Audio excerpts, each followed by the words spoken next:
Bueno, Moisés, bienvenido a Fuerteventura. Muchas gracias. Bien llegado. La verdad es que ha sido un vuelo fácil y realmente para mí es muy contento poder estar aquí en las islas, ¿no? Hacía ya unos años que no venía. ¿Tenías contacto anteriormente con las Islas Canarias? ¿Has estado por Sí, aquí? pero más que todo por temas de trabajo y luego también pues, en alguna ocasión, pero muy pocas, de venir de vacaciones. Pero la verdad no ha sido de las islas que he visitado más, ¿no? ¿Quién es Moisés Contreras? Bueno, pues es iba a decir un chico. Ya de chico ya te va quedando un poco, pero va. Sí, un señor chico, sí. Bueno, pues soy una persona de pueblo. Yo nací en Granollers, que es una ciudad pues, a unos 25 kilómetros de Barcelona, y me crié, de hecho sigo viviendo allá. Bueno, nací en un hogar cristiano. Mi padre era pastor, vengo de familia donde han plantado iglesias. He nacido en un hogar cristiano, ya desde pequeño ya la música fue lo que me llamó y bueno, con 66 años sigo tocando la guitarra eléctrica y bueno, pues soy un abuelo de 2 nietos y una nieta, tengo 2 hijos y una esposa, llevamos ya 42 o 43 años casados, más 4 de novios. Todavía, a mí me queda todavía, yo llevo 20 años, así que me queda todavía mucho camino por recorrer. Pues nada, es una aventura que hay que vivirla y cuanto más larga mejor. Bueno, eso es a nivel personal y bueno, a un nivel quizás profesional, pues me ha tocado trabajar en management, en lo que sería dirección. Empecé desde lo más abajo de la empresa y he podido llegar pues, a posiciones muy interesantes, ¿no? Dentro de una multinacional. Eso me ha llevado a viajar por todo el mundo y bueno, ahora ya que pronto va a ser la jubilación, mi deseo es dejar de viajar, por lo menos por trabajo. Un ratito. Sí, soy una persona normal. Moisés, yo siendo de Cataluña me imagino de qué equipo eres. Yo creo que, no sé si te tengo que felicitar, porque hace muy poco han ganado la Liga. Sí. Bueno, a ver, si hablamos con mi hijo pequeño, él sí que es muy forofo. A mí me gusta, sí. Supongo que si hubiera nacido en otro lugar sería de otro equipo, ¿no? Pero sí, me gusta que gane el Barcelona. Pero no soy forofo, me gustan otros deportes como, no sé, la bicicleta y tal, ¿no? ¿Y de pequeño qué es lo que te gustaba hacer cuando eras pequeño? Buena pregunta, claro. Cuando yo era pequeño se podía jugar en las calles, ¿no? Yo también llegué a probarlo. ¿Sí? Muy bueno, la verdad. Sí, y la verdad es que, bueno, es una pena que ni mis hijos y lógicamente mis nietos pueden hacerlo, ¿no? Pero me gustaba jugar con los amigos del colegio, pero sobre todo del barrio, ¿no? Era un pueblo, entonces vivíamos como en las afueras. Ahora está en el centro, pero antes eran como las afueras. Y ya, con que empecé ya con la música, también empecé con el deporte, con el balonmano, que es algo muy típico de Granollers, es la cuna del handball, ¿no? de España, pero sobre todo en Cataluña. Y empecé a jugar a balonmano, pero con la edad de 12 años tuve la hepatitis y estuve 3 meses, digamos, en casa de mis tíos, porque mi hermano también tenía una enfermedad en aquel momento, entonces eso me hizo romper un poco la parte del deporte. Porque ¿apuntabas o qué? Hombre, no he sido muy competitivo, ¿no? Pero bueno, me gustaba, pero tampoco, no sé, no hubiera sido tampoco, supongo, mi futuro, ¿no? El futuro. Durante este fin de semana estás aquí en Fuerteventura haciendo un taller que se llama Tu Dinero Cuenta. ¿Y de qué manera llegas a ese punto? A dar talleres de economía, a moverte por diferentes iglesias, diferentes organizaciones. ¿Cómo llega de ese niño que jugaba balonmano a de repente estar en ese punto de la vida? Bueno, es curioso, porque yo estoy hablando de finanzas, que es algo que nunca me ha gustado. Está bien. Es como a mí, que a mí no me gustan los coches y trabajo en un concesionario. Exactamente lo mismo. Yo no sé, sí que es verdad que cuando yo estudiaba bachiller, estamos hablando del año, bueno, no recuerdo, pero era entre el 72 y 74, realmente no tenía ninguna ganas de estudiar, porque recuerdo que el último año, no recuerdo si eran 9 meses lectivos, no sé si estuvimos un mes, porque cuando no hacían huelgas los profesores, lo hacían los estudiantes, que no sabíamos por qué hacíamos huelgas. Hubieron varios matanzas en tiempo de Franco, y murió Franco, creo que fue en el 75, entonces yo me desmotivé. Entonces luego me fui del bachiller y entonces estudié finanzas, ¿no? Cuando estudié finanzas, digo, ¿para qué estudio finanzas si no me gustan las finanzas? Pero bueno, incluso pude entrar en algún banco, en la parte de administración, pero a mí lo que me interesaba más es las relaciones personales, lo que me gustaba más es el mundo de la venta. Entonces fui por ahí. Empecé a trabajar y no fue hasta que entré en la empresa donde estoy ahora, que este año hace 44 años, que es donde empecé a formarme ya de una manera seria. Entonces hice muchos cursos de venta, pero ya fui a la Universidad de Barcelona para hacer marketing y dirección comercial, ¿no? Y a partir de ahí es cuando ya entré ya más en el mundo de la empresa, y luego más adelante pues ya fui al IES, que pertenece a la Universidad de Navarra, y entonces ahí pude hacer lo que sería una especie de MBA, ¿no? Entonces ahí es cuando me preparé, sobre todo en cuanto al tema de dirección. En cuanto a dirección llevo desde unos 30 años en alta dirección, ¿no? Pero seguía sin gustarme las finanzas. Me gustan, sí. Qué manera de venderte, ¿no? Efectivamente, pero claro, yo tengo mucha experiencia digamos, de gestión de empresa, ¿no? Y siempre pensaba, ¿cómo podría yo ayudar a los demás, ¿no? Con todo el conocimiento y la experiencia que uno adquiere, ¿no? Y me invitaron en el año 2015 a una conferencia en Málaga, que era del Ministerio Compás, que en este momento yo estoy en Compás, ¿no? Y me chocó muchísimo. Es decir, yo no había nunca oído hablar del dinero, y claro, creo que no era un mal gestor del dinero en casa, porque tenía, digamos, los principios y el ejemplo de mis padres, ¿no? Muy importante también. Totalmente. Entonces yo veía a mis padres, pues en el tema era muy responsable con el tema del dinero, y yo creo que ya de alguna manera pues esos hábitos que yo vi en mis padres los adquirí, ¿no? Pero claro, lo que descubrí es cómo la Biblia hablaba tanto de las finanzas, ¿no? Para mí fue un descubrimiento. Y entonces empecé a interesarme con el tema, con el libro de Tu Dinero Cuenta, y ya en el año 2018, es decir, 3 años después, yo ya estaba dando cursos, ¿no? El primero que hice fue a pastores de la región donde yo vivo, y vi la necesidad tan grande que hay de poder hablar del dinero en las iglesias, ¿no? Y es increíble, ¿no? De no saber o no querer estudiar finanzas, sí, cómo Dios usa todo eso, ¿no? Hace como empieza a hilar. O sea, nosotros no vemos las conexiones hasta que pasa quizás mucho tiempo. Exactamente. Pero miras hacia atrás y dices tú, ahora quizás, Señor, entiendo las cosas. Exactamente. Y eso pasa en muchos ámbitos de la vida, ¿no? Y llegas entonces a ese punto que estás hablando acerca de las finanzas, que estás estudiando acerca de ellas, ves cómo la palabra habla acerca de ellas en un montón de pasajes. Correcto. Y empiezas a trasladarlo a la iglesia. Efectivamente. ¿Y qué te encuentras cuando llegas a la iglesia sobre ese tema? Bueno, fue claro, también una especie de shock, ¿no? Me di cuenta en las iglesias sobre todo empecé con las iglesias cerca de donde yo vivo, pues en 9 o 10 iglesias, en todas me habían dicho, algún hermano, o incluso los ancianos, dice, es la primera vez que alguien habla de dinero en el púlpito. Entonces dice, claro, eso ya lo comprobé en el primer taller que di a pastores. Vi que realmente había un desconocimiento total o muy grande de lo que la Biblia habla de la mayordomía financiera, ¿no? O del discipulado financiero. Y claro, me di cuenta que había una necesidad muy grande, ¿no? Entonces, diría que se habla poco del dinero en las iglesias, pero si se habla del 10%. Hablamos de diezmo. Efectivamente, hablamos de la parte, digamos, de la generosidad. Y lo podemos traducir en un 10% como se quiera. Pero si se habla de eso. Y de lo que se debería de hablar en la iglesia es del 100%. Es decir, el Señor quiere que seamos discípulos integrales, con todo, no con una parte. Entonces vi esa necesidad, incluso los mismos pastores me decían, si yo esto lo hubiera hecho hace 20 años, me hubiera ahorrado una cantidad de errores financieros que he tomado.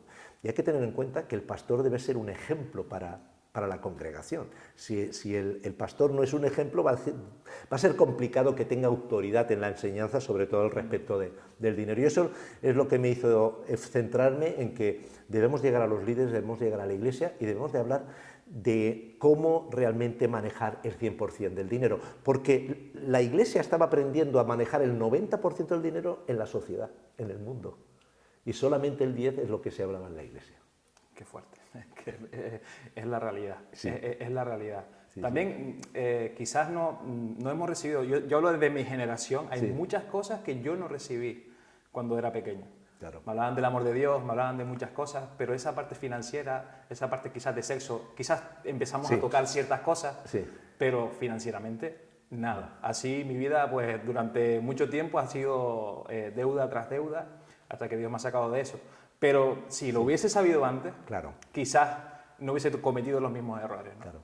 Y algo que estaba pensando mientras estabas hablando, un poco friki, pero la Iglesia conoce quizás algo de las finanzas por Gollum, ¿no? Que el tesoro de él, que era su anillo, ¿no? Y al final eso era lo suyo y era su tesoro y su corazón estaba ahí. Donde está nuestro tesoro, ahí está nuestro corazón. Donde está nuestro tesoro, está nuestro corazón, exactamente. Sí, bueno, la verdad es que a veces, hablando con líderes, ¿no?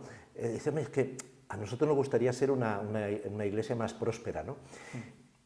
Sí, pero para que la Iglesia sea próspera, lo que debemos es de ayudar y capacitar a las familias para que sean prósperas.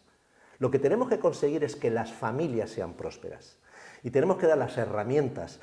Y tenemos que animar, primero que se formen, que tengan trabajos, los mejores trabajos, que sepan manejar todos los recursos que Dios pone en sus manos, que no te preocupes, que si ellos gestionan bien los recursos, esa iglesia se verá beneficiada porque serán generosos y esa iglesia crecerá.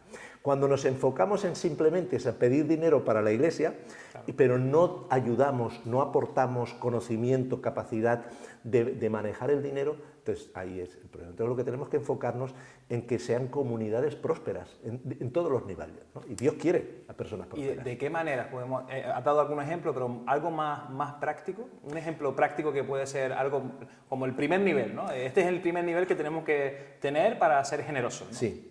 Bueno, lo primero que hay que intentar es que las familias realmente manejen el dinero, es decir, que tengan suficientes ingresos. Es decir, hay que empezar por animar a la formación y sobre todo ya hay que empezar con adolescentes, con jóvenes, animarles a ser excelentes. Esta semana estaba dando una masterclass en un instituto de segundo de bachiller en Cardedeu a estudiantes de 17 años que ya iban a empezar a hacer prácticas y lo que les hablo de los valores para el éxito profesional.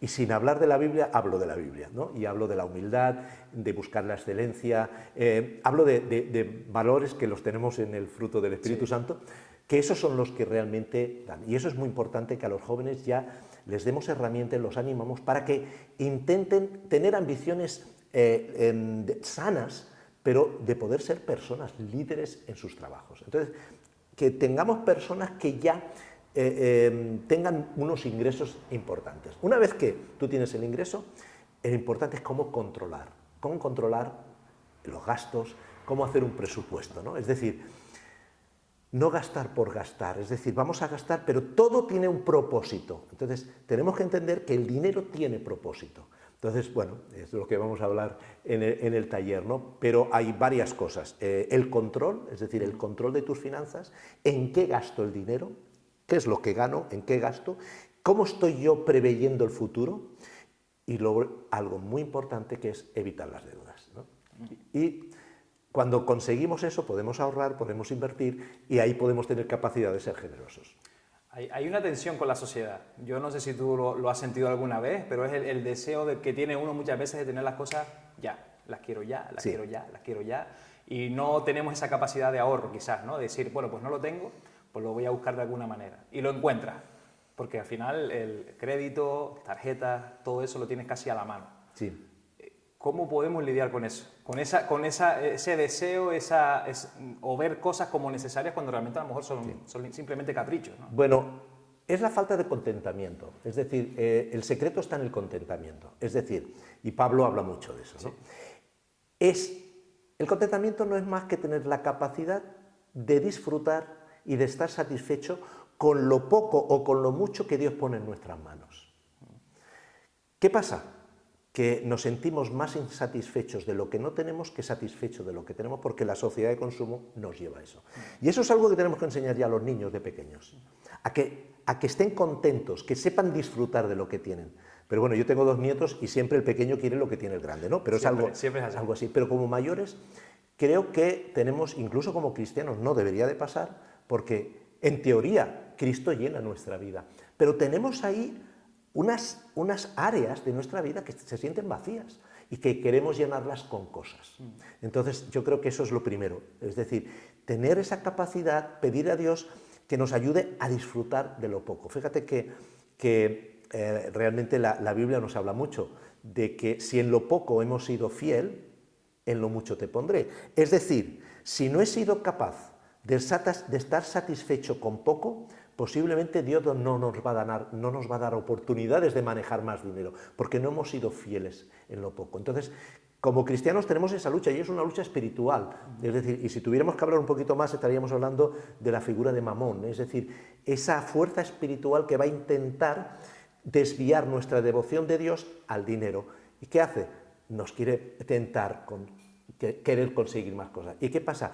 Con que no ahorramos primero y luego compramos después, sino que hacemos el contrario, compramos ahora y pagamos después, lo que hacemos es endeudarnos y eso nos va a limitar la libertad.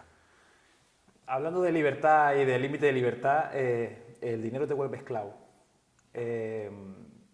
Yo me sentí esclavo por muchos años, por más de 10 años, lo compartí contigo esta mañana, y es una sensación de querer hacer cosas, de querer quizás servir a Dios en muchas áreas, en muchas cosas, y no poder, porque estás pensando en otra cosa. Tu mente está en otra cosa, ansiedad, frustración, muchas cosas. Ves como quizás entras en la comparación también, este tiene, ¿por qué yo no lo tengo? ¿Por qué yo actúe de esta manera? Claro. Y al final tiene que ver mucho con el contentamiento también, ¿no?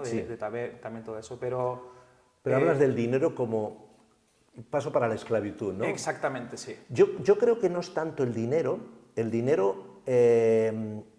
Dios ha creado todo y ha creado el dinero. No, el dinero en sí es algo que está ahí y efectivamente. Lo que hay que saber usarlo. Exactamente. El problema es que cuando nos levantamos por la mañana pensando con el dinero y nos acostamos pensando en el dinero, posiblemente tenemos un ídolo. Es decir, hemos hecho del dinero un ídolo. Y solamente en nuestra mente está eso. Eso pasa mucho cuando estamos endeudados o cuando estamos sobreendeudados. ¿Por qué? Porque lo que realmente quita la libertad son las deudas. Ya lo dice Salomón, ¿no? Que el acreedor es el amo, digamos, de él. Eso es decir, te esclaviza. Es decir, estar endeudado es perder libertad. ¿Por qué? Porque no puedes hacer con el dinero lo que tú quieres. Estás obligado a pagar unas deudas. Eso es realmente estar esclavizado. Cuando Salomón hablaba de la esclavitud, que uno es esclavo del acreedor, claro, en aquel momento la gente no se endeudaba por consumo, se endeudaba por cosas, digamos, necesarias. Si había habido una mala cosecha, básicamente eran ganaderos y agricultores, tenían que endeudarse. Por eso podían perder las tierras. Entonces, ellos sí que llegaban incluso a la esclavitud física. De hecho, en el Antiguo Testamento, incluso en tiempo de Jesús, quien no podía pagar, al final, o bien los hijos o ellos tenían que ser esclavos, ¿no? Dices, bueno, pero ahora no somos esclavos físicamente. Sí, no somos esclavos físicamente, pero hablabas ansiedad, es decir, hay una serie de efectos emocionales y físicos. Físicos que realmente dices, es que es como si estuviera esclavo. Es así. Es el mal uso del dinero nos puede llevar a estar esclavos. Esclavos, es decir, más que esclavos, a depender. Ya no somos autónomos, no podemos decidir lo que... Bueno, esto pasa a nivel también de macroeconomía. Los países que están muy endeudados, de alguna manera están en manos de los acreedores. Entonces, de la deuda externa, ¿no? Sí, es así. Sí. Está muy bien no endeudarse, porque sería lo ideal, no tener deudas, pero hay que endeudarse. ¿Hay una deuda buena, una deuda mala? ¿O cómo va eso? Porque sé que hay deudas que te destruyen, pero hay deudas que son necesarias tener para alcanzar ciertas cosas. No sé si me explico bien. No sé, si lo tuviera que definir en una frase, te diría que la deuda debería de servir para construir recursos para el futuro y no para reducirlos. Es decir, si tú te endeudas y esa deuda va a comportar que aumentes tus ingresos en el futuro o incluso que se reduzcan los gastos, bueno, de alguna manera estás construyendo tu futuro. El problema es cuando nos endeudamos por cosas de consumo y de alguna manera estamos hipotecando el futuro. El futuro tenemos que pensar siempre en prever y no proveer, porque el que provee es el Señor, pero nosotros sí que tenemos que prever. Entonces, si tú estás en una deuda que te está aportando ingresos, recursos para el futuro, esa es una deuda buena, es decir, es una deuda que independientemente de los intereses te está creando un beneficio por encima. Por ejemplo, ¿es bueno endeudarse para formación? Pues sí, si esa formación te permite incluso como profesional aspirar a cargos o a trabajos más remunerados, hombre, lo que estás haciendo es incrementando, es decir, estás construyendo el futuro. Ahora, ¿es bueno endeudarse para un coche? ¿Para un viaje de vacaciones? ¿No? Pero, por ejemplo, un coche se puede ver, por ejemplo, en esta isla es un tema de necesidad. Aquí sin coche, el transporte aquí es malo, fatal, no va muy bien. O sea, ¿me puedo endeudar en la compra de un coche? ¿O dependerá de mi poder adquisitivo el poder endeudar? No sé si me estoy explicando. Para un coche cuando es una herramienta de trabajo, es decir... Cuando te va a generar cuando te va a dar algo a cambio. Cuando te va a generar mayor ingreso, sí. Es decir, tú eres autónomo y tienes un coche, pero necesitarías una furgoneta porque con la furgoneta puedes llevar más producto y vas a facturar más, sí. Pero para uso personal no. Es decir, que te tengas que comprar un coche, no lo voy a discutir. Ahorra primero. Y si no te puedes comprar un coche nuevo, te compras un coche por 1.500 euros, intentas alargar la vida a lo máximo, vas ahorrando y así poco a poco llegará un momento que te podrás comprar un coche nuevo. El problema es que ya queremos un coche y si puede ser nuevo, en principio, y nos endeudamos. ¿Qué pasa? Que si tú miras el valor del coche, en el momento que tú compras un coche nuevo y abres la puerta por primera vez, ya ha bajado pues, un 25% aproximadamente. Y resulta que tú estás pagando intereses sobre eso. Llega un momento que a los 5 años tú estás pagando un 20 o un 25% más del valor que tenía el coche de nuevo cuando ahora vale un 50%. Es decir, no tiene sentido económico endeudarse por algo que va a perder valor. Ya solamente sentido económico no lo tiene. Y lo que tendríamos que pensar es si tiene sentido económico endeudarse o no. Entonces, es como, por ejemplo, ¿es bueno endeudarse para irse de vacaciones? No. Hagamos primero el esfuerzo de ahorrar. Es decir, primero ahorremos y luego gastemos, no hagamos al revés. Entonces, eso es el error que está cometiendo la sociedad, pero es lo que nos lleva, es decir, oye... Nos está empujando hacia todo el mundo disfruta, yo tengo que disfrutar. Efectivamente. Todo el mundo tiene un coche de último modelo, yo tengo que tener uno mejor todavía. Efectivamente. Exactamente. Ese es un error que no nos va ni a dar más satisfacción, al contrario, nos va a dar problemas. ¿Cuál es uno de los problemas? Es que queremos vivir por encima de nuestras posibilidades. Y cuando digo nuestras posibilidades, por encima de nuestros ingresos. Entonces, lo que tenemos que hacer, ¿tú quieres vivir por encima de tus posibilidades? Pues ingresa más, es decir, claro, trabaja más, opta por un trabajo mejor, trabaja duro y tal. Si no, lo que tendrás que hacer es, bueno, intentar conformarte. No conformarte, contentarte. No debemos conformar con ser pobre, pero sí voy a intentar disfrutar, saber disfrutar con lo que tengo. Y luego pedir al Señor y el Señor proveerá, si es su voluntad. Primero tenemos que cubrir las necesidades. Y una vez que están cubiertas las necesidades, bueno, ¿por qué no cubrir los deseos? El problema es cuando no están cubiertas las necesidades y nos vamos a los deseos. Efectivamente. Cuando hablamos de hipoteca, ahora tenemos en esta isla y en toda España, tenemos un problema con la vivienda muy, muy grande. Hay gente que se está pudiendo hipotecar. ¿Eso es bueno? ¿A la larga es malo? ¿Qué me puedes decir acerca de la hipoteca? Es lo que hay. Quiere decir, sí, es lo que hay. Si estuviéramos en otro país europeo, pues la gente opta más por el alquiler. Pero no sé por qué motivo el español, en general, tiene un concepto de que quiere ser dueño de algo, quiere poseer algo. Entonces, hay el hábito de que, bueno, debemos de comprar. Al final, lógicamente, será un coste de vida. Es decir, tendrás que hipotecarte para tener un piso o una casa y lo tienes que tomar como un gasto de vida, ¿no? Como inversión, posiblemente comprar una casa es de las peores inversiones que hay, por una razón. Porque tú compras una casa, cuando tú le sumas todos los intereses que has pagado en 25, 30, 35 años, no quiero saberlo, serás incapaz de vender esa casa por el coste tuyo.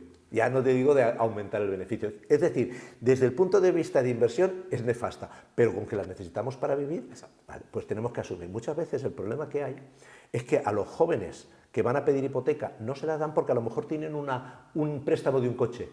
Exactamente, te miran, te lo digo porque hace Claro. poco yo recibí una casa también, sacamos la hipoteca y es exactamente, te miran con lupa. Efectivamente. Absolutamente. Con lupa todo lujo de detalles de tus Claro. deudas. Entonces, entre más deudas, menos posibilidades. Claro. Y deudas que son a lo mejor mínimas. No, pero si... ¿Tienes una? Efectivamente, ya no te la dan. Entonces, no hay más remedio. Pero, bueno, lo que tenemos que hacer es de alguna manera, intentar vivir en la mayor moderación posible. Es decir, yo por mi nivel de ingresos, bueno, si trabajamos los dos, pues decir, bueno, nosotros podemos aportar un 30 o un 35% de nuestro ingreso para la casa, ¿vale? Pero no pasarte de eso. Es decir, esto es importante, decir, ¿qué porcentaje voy a dedicar a la casa? Y entonces ya lo que sabes es que eso es un gasto fijo y lo que tienes que administrar el resto de tu presupuesto. Mientras estábamos hablando, has nombrado la palabra ahorro. En esta última parte la has repetido varias veces. Sí. O sea, ¿yo cómo puedo ahorrar? O sea, hay gente que no llega directamente. Quizás a lo mejor ni siquiera tienen deudas, pero simplemente pagando el alquiler, que son 1.000 euros, 900 euros, no llegan a poder tener un ahorro. ¿Cómo podemos ahorrar en la sociedad que hoy tenemos y el nivel de vida que hoy tenemos? En cesta de la compra, en todas las cosas que están encarecidas. El ahorro no es, no diría, no es una sugerencia, de alguna manera es algo que la Biblia nos llama. Es decir, incluso nos pone el ejemplo Salmón de las hormigas, ¿no? Sí. Que durante el invierno vas recogiendo. Exacto. A vivir. El ejemplo de José es impresionante en Egipto, ¿no? Que bueno, el José es un ejemplo de ser fiel en lo poco para que Dios te ponga en lo mucho, ¿no? Lo tuvo que pasar. Sí. Exactamente, pero fue fiel digamos, en la empresa familiar, con su padre, con el ganado, fue fiel en la casa de Potifar, fue incluso fiel, injustamente llevado a la cárcel, pero fue fiel allá y Dios le preparó donde tenía que ser el gobernador, ¿no? ¿Y qué hizo? Estableció un porcentaje, en este caso un 20%, ¿no? Eso lo hizo por amor a la gente, porque dice que no quería que muriera la gente de hambre, ¿no? Lo hizo con un fin y un propósito loable, ¿no? De que la gente no muriera de hambre.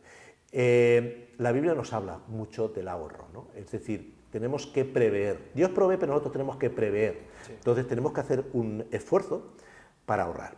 ¿Qué quiere decir un esfuerzo? Primero, ser disciplinados.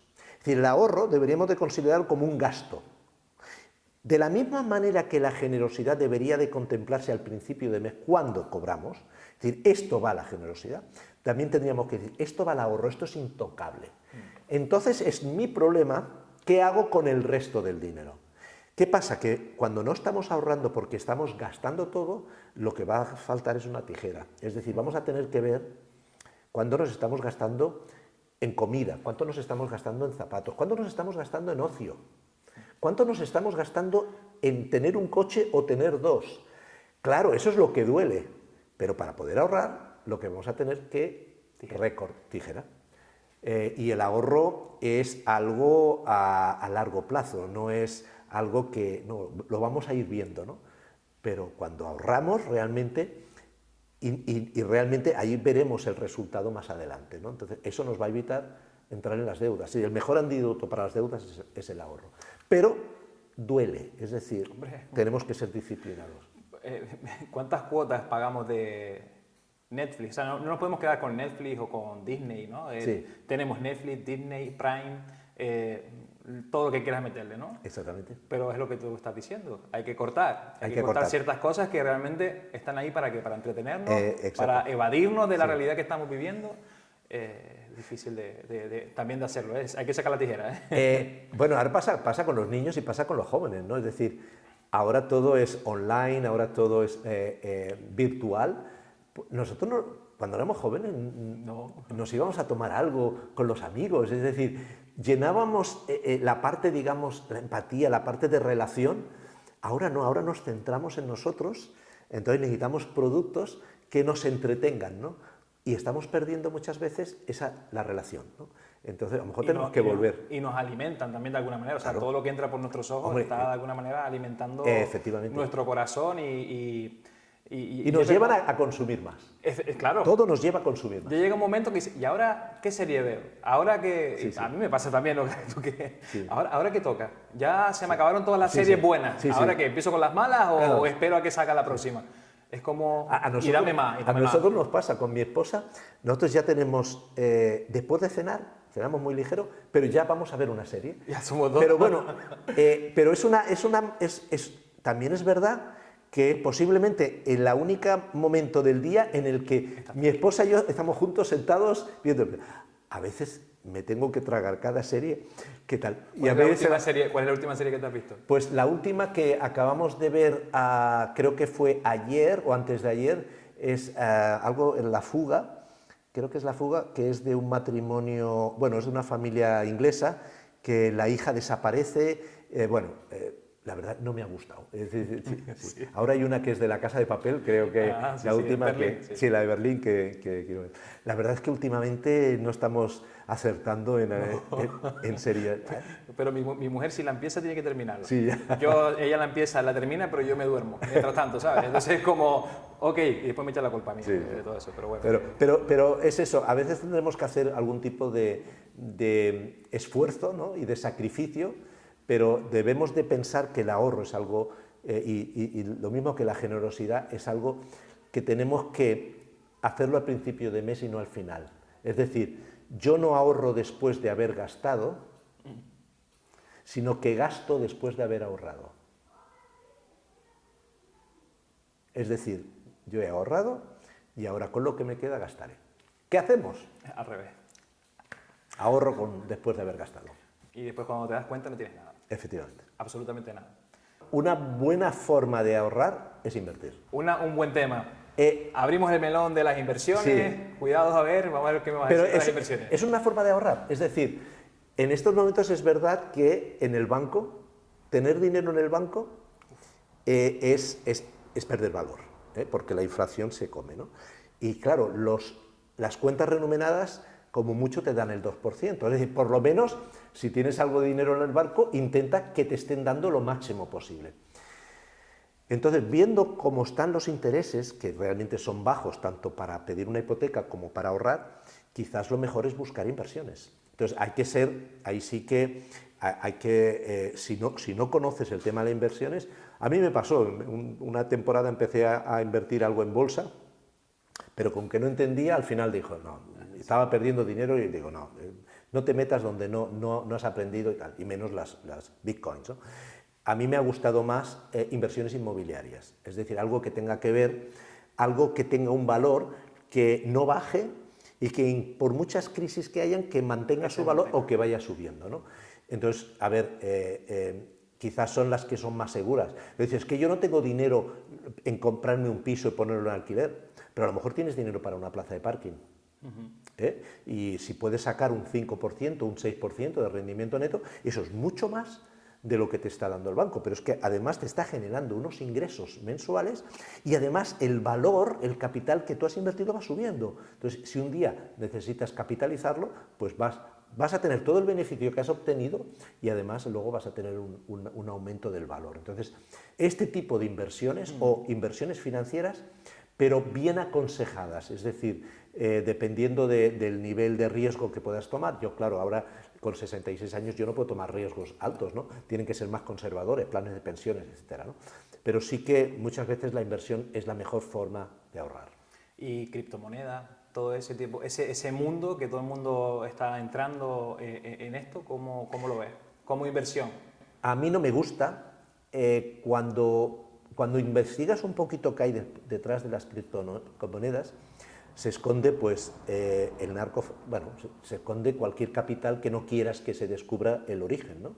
Entonces, claro, tráfico de armas, narcotráfico, prostitución, claro, es el lugar donde se invierte mucho de ese dinero, ¿no? Entonces, ¿quién está ganando con las criptomonedas? Sobre todo, ¿quién la inventó? ¿Quién lo inventó? Es decir, quien lo inventó que no valía nada, son los que realmente, y los que empezaron a invertir al principio. Claro, es un caramelo, es decir, claro, el Bitcoin, pero el Bitcoin puede subir como puede bajar. El problema es que detrás no hay nada tangible que podamos decir, bueno, ¿cómo se mueve? Es decir, simplemente es por especulación, es decir, cuanta más gente compra, más sube. Pero claro, Cuando hablamos de bolsa estamos hablando que detrás hay una compañía. Entonces, en función de los resultados de esa compañía, el valor de la acción va a subir o no va a subir. Entonces, hay algo tangible. Esa empresa está creando riqueza, puestos de trabajo. ¿Qué crea las criptomonedas? No hay nada. Hay un vacío ahí, ¿no? En el año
Está bien.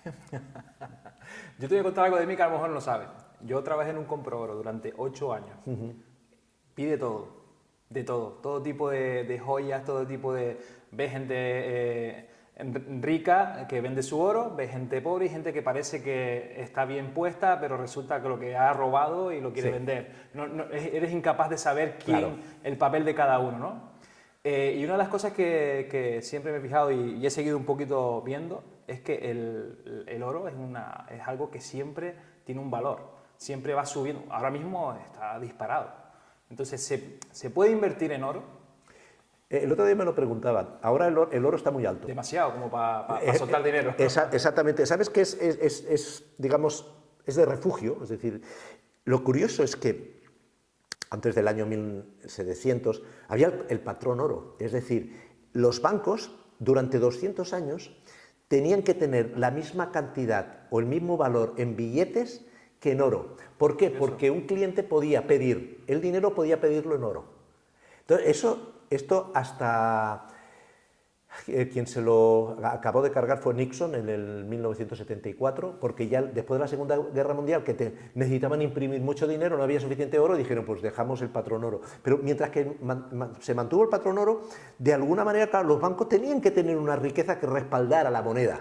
Ahora no, ahora la moneda son promesas y va a deuda, ¿no? Es decir, entonces siempre el oro ha sido, digamos, un valor de refugio. Entonces sí que es bueno, aunque en estos momentos para especular no sé si es el mejor momento, porque, claro, tú tienes que, para que suba el oro, tienen que ir las cosas muy mal. Tienen que haber guerras, tienen que haber crisis, ¿no? Pero digo, desde que yo empecé ahí a trabajar, que fue en el año 2010, estuve hasta el 2018-2019, las cosas iban mal, pero es que se han ido a peor. Claro. Y ha sido un incremento, que yo no sé hasta dónde va a llegar. Claro, sí, con la crisis de Israel, de Medio Oriente, me imagino que, sobre todo primero con la de Ucrania, ¿no? Son lugares, digamos, valores de refugio, ¿no? Entonces, es un buen lugar para decir, oye, mira, yo tengo un dinero, no quiero pensar en ganar mucho dinero, pero tenerlo, bueno, es una forma. Pero, claro, es que depende de factores que tú no puedes controlar. No sé si quisieras compartir algo acerca de cuál ha sido tu mayor error financiero, ya que has estudiado sobre eso, quizás te has equivocado en algún momento. La verdad es que, gracias a Dios, no me he equivocado mucho, en el sentido que tampoco he tenido grandes capitales, digamos, he jugado he sido bastante conservador en ese sentido. Bueno, lo que te comentaba antes, entrar en bolsa sin conocer muy bien o sin tener un objetivo claro, ¿no? Y dije, no, mira, no voy a entrar en bolsa porque no conozco muy bien ese tema, ¿no? Entonces, a partir de ahí, pues pude hacer otro tipo de inversiones que las he podido controlar mejor. Pero puedo decir que no he cometido muchos errores porque no he querido tampoco arriesgar demasiado. Es decir, desde el punto de vista cristiano ético, no he querido meterme en temas de especulación. Temas de especulación es hacer crecer el valor de algo afectando a otras personas. Es decir, para que yo gane dinero, algunos tienen que perderlo, ¿no? Porque es puro especulación. qué es lo que está pasando con las criptomonedas. Exacto. En función de la demanda, así es el valor, ¿no? Entonces, la verdad es que en ese sentido, quizás me ha faltado quizás valentía, quizás tenía que haber hecho alguna inversión más, ¿no? Pero no me arrepiento, no me arrepiento de eso. No me he endeudado, y cuando me he endeudado ha sido ya por cosas que iban a aumentar de valor y no por temas de consumo.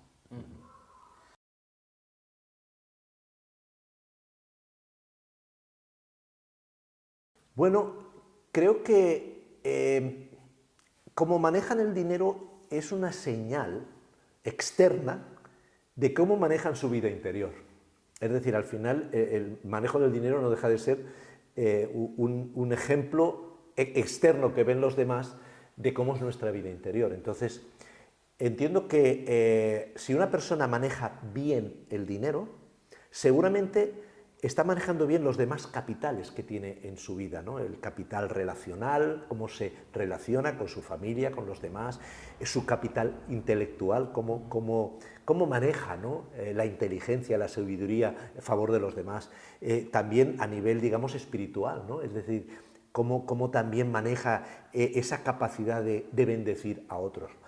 De hecho, Jesús en la parábola del administrador astuto dijo que si no manejamos bien, hablaba de las riquezas injustas que se refiere al dinero, posiblemente no íbamos a conocer las verdades. Es decir, de alguna manera, si no somos justos y fieles en manejar el dinero, posiblemente Dios no nos da otras oportunidades, incluso a un nivel espiritual.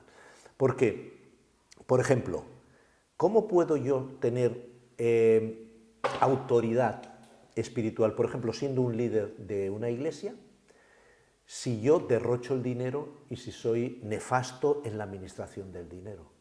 Ahí hay una incoherencia, ¿no?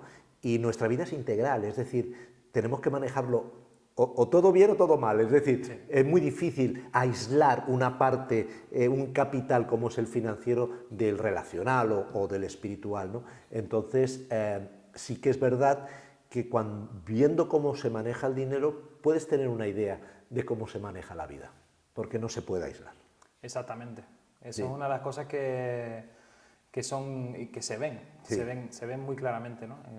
Un amigo mío y hermano de la iglesia, hay una frase que dice: la forma en que nos relacionamos con las cosas, en este caso con el dinero, pueden llegar a poner en peligro todos los mandamientos y especialmente los que se refieren a nuestra relación con Dios. Es decir, si yo realmente estoy manejando mal o estoy completamente apegado a las cosas, es complicado que yo tenga una buena relación con Dios. Y de ahí la realidad de cuando Jesús, en esa misma parábola que te decía, acababa diciendo: no podéis servir a dos señores, porque serviréis o amaréis a uno y menospreciaréis al otro. No podéis servir tanto a Dios y a las riquezas. Y nosotros queremos servir las dos cosas. No, es incompatible. No se puede. No, entonces si estamos sirviendo al dinero, es imposible que podamos servir a Dios.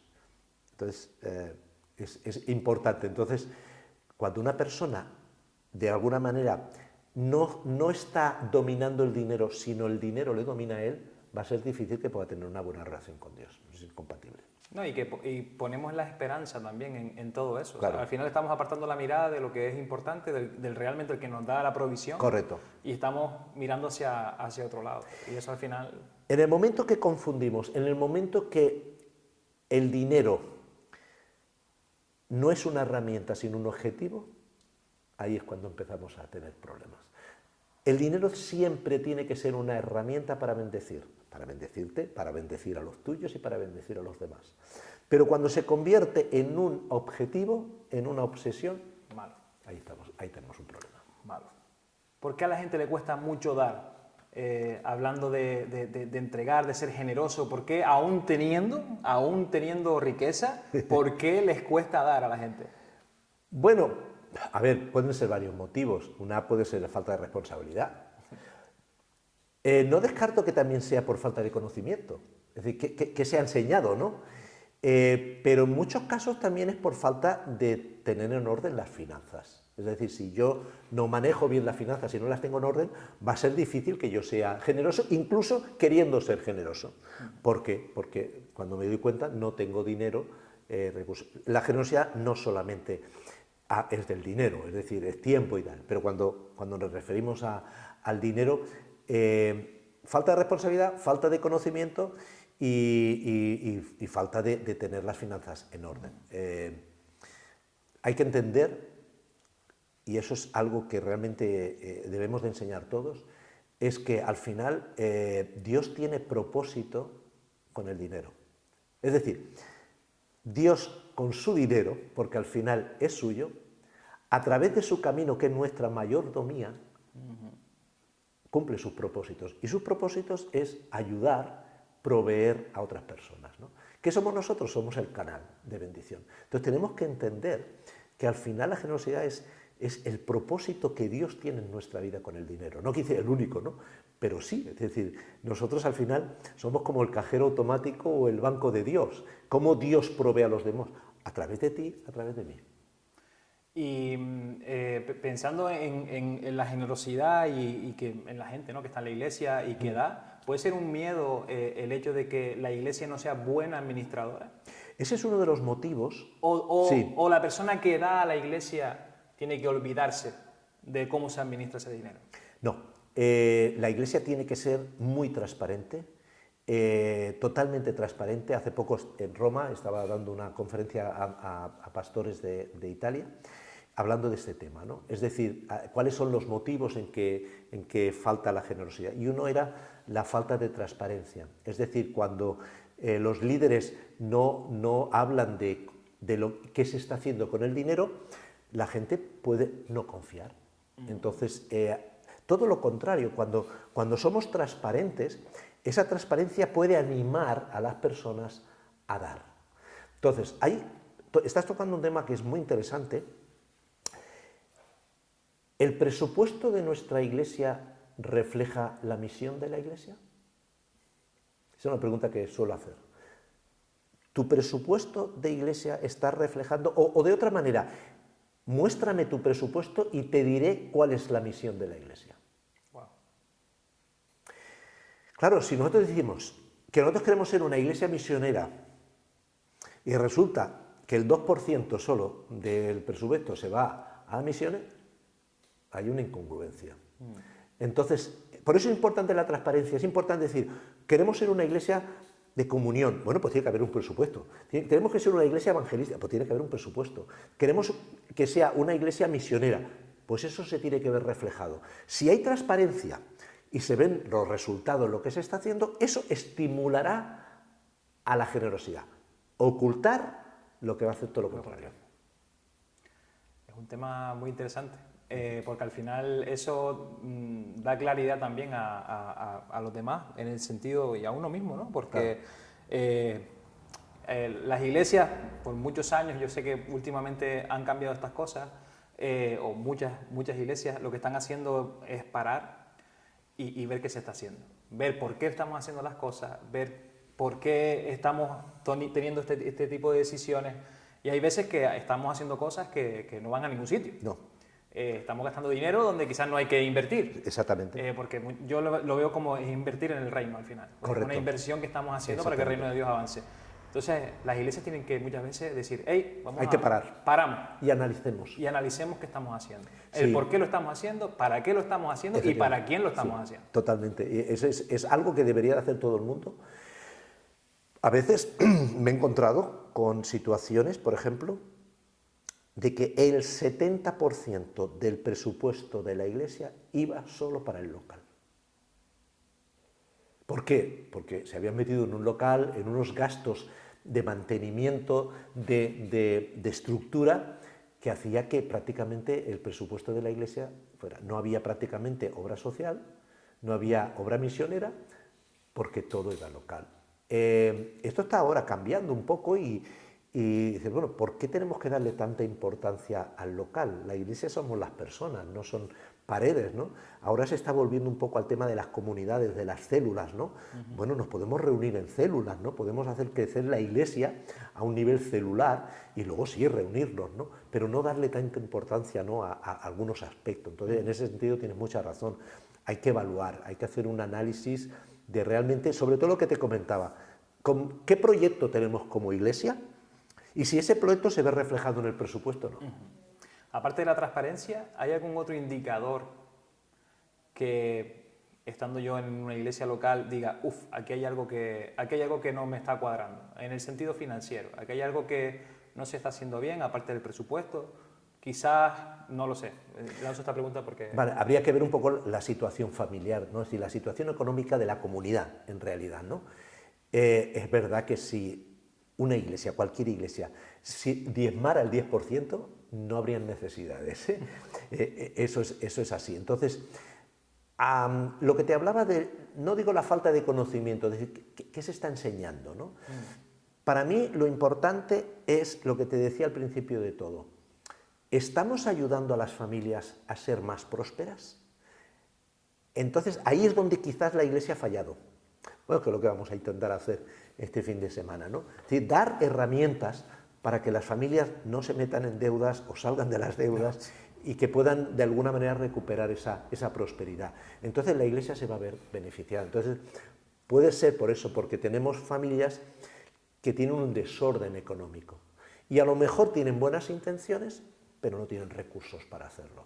Puede ser una mala enseñanza, no creo que sea el caso, y en donde se enfatiza demasiado el diezmar, y entonces eso puede ser contraproducente, ¿no? Es decir, pueden haber, o pueden haber una falta de sintonía entre la misión de la iglesia o la visión que tienen los líderes de la iglesia a la que tiene el resto de la iglesia. Por ejemplo, el resto de la iglesia a lo mejor tienen una más sensibilidad a la obra social cercana y tal, y a lo mejor la iglesia está poniendo esos enfoque en otro lugar. Eso hace que digas, bueno, yo a la iglesia doy esto, pero el resto lo voy a administrar yo en cosas que yo creo que pueden ser más interesantes o que... ¿Cómo ves eso? ¿El diezmo tiene que ir íntegramente, o ese dinero que tú se aparta para la generosidad tiene que ir íntegramente a la iglesia, o puedes repartirlo en diversos puntos?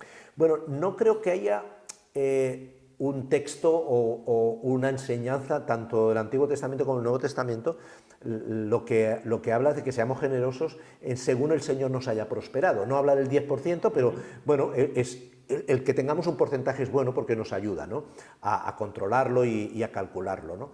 Yo te voy a decir lo que nosotros hacemos. Nosotros, el diezmo, claro, yo tengo una parte del salario que es fijo, que más o menos sé lo que voy a... y eso va íntegramente a la iglesia. Y luego hay una parte que no sé lo que va a ser, que es el bonus, donde lo que hacemos, y con mi esposa lo tenemos claro, el Señor que nos hable. Entonces, a lo mejor viene no sé, viene un misionero o viene a la iglesia y expone una necesidad y nos toca el corazón. Digo, Amparo, ¿qué te parece? Oye, a mí también me parece bien. Y entonces es un dinero que va a la obra. En algunos casos lo que hacemos es, si se puede hacer a través de la iglesia, lo hacemos a la iglesia. De hecho, en varias ocasiones hemos visto una necesidad en familias de la iglesia o personas, y lo que no hemos querido hacer es ir a esas personas y darles la ayuda. Porque lo que pretendemos y lo que es bíblico es que por nuestra generosidad ellos alaben a Dios, no a nosotros, que eso es lo que enseña y que hablaremos el domingo. Es decir, vamos a hacerlo a través de la iglesia anónimamente, que sea la iglesia que ayude. Y ¿qué hace? Cuando una persona recibe una ayuda anónima, a quien le da gracias es a Dios, ¿no? Es Dios quien provee. Lo hace a través nuestro, pero al final es Dios quien provee. Entonces, siempre tenemos una parte que bueno, si lo podemos hacer a través de la iglesia, lo hacemos. Pero ya la iglesia ya damos el diezmo, entonces es una parte que lo podemos administrar, ¿no? Entonces, por ejemplo, pues a través de la alianza, en el tema de alianza solidaria y otros temas, pues lo hacemos. ¿Que eso es lo normal? No lo sé. Yo creo que el cristiano tiene que tener la libertad. Por eso es muy importante que la iglesia cubra lo que vemos en la palabra que tiene que ser la generosidad. Y ahí tenemos los diezmos, es decir, los levitas. Era un diezmo que cada año se levantaba. el del templo, que era cada 2 años, o el de los pobres, que era cada 3 años. Es decir, esos colectivos se está cubriendo con el presupuesto de la Iglesia, porque si se está cubriendo, pues ya los creyentes ya, yo quiero, si quieren realmente en ayuda social, que vean que la Iglesia está aportando la ayuda digamos, en los colectivos más vulnerables, ¿no? Que son los que Dios tiene, viudas, huérfanos, extranjeros, ¿no? Entonces, por eso la Iglesia tiene que ser muy inteligente en captar la sensibilidad, intentar cubrir ese tipo de sensibilidad. Entonces, si no lo cubre la Iglesia, entonces sí, los creyentes lo cubren.